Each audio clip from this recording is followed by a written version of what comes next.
The difference between single glazed and double glazed windows is kind of in the name. Single glazed is one pane of glass in your sash. Double glazed is two panes of glass in your sash. So two panes has been around for quite a while.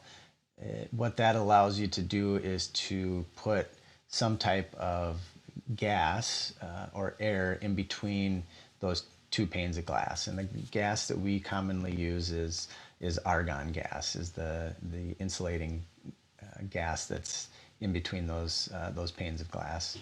And what that does is that gives you a little bit of insulation. The argon is more dense than air, so it gives you a little bit of space there, a little bit of insulation between outside and the inside.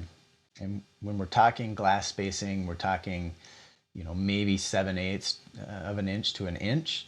And so on one side you have cold outside, and then you've got 70 degrees inside. So, that's going to always be the thinnest space between the outside and the inside in your home. So it will be colder on that interior glass panel than the rest of your home. Single glazed uh, glass transmits heat and cold, and so just like when you take a glass of ice water outside in the summertime, the warm moist air condenses on there, and what happens with glass inside your windows is the same thing.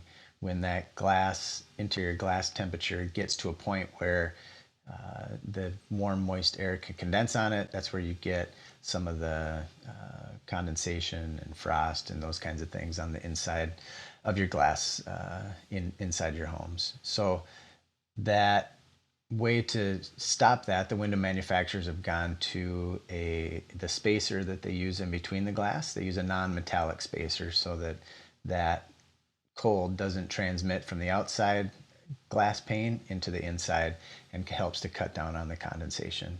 But if you have a warm, humid home, there's going to be some condensation on your glass. The only way to truly prevent that condensation is to take the humidity level down in the home, because when it's 30 below outside, it's just really, really hard to get the interior pane of that glass to get to a point where it's not going to have condensation on it.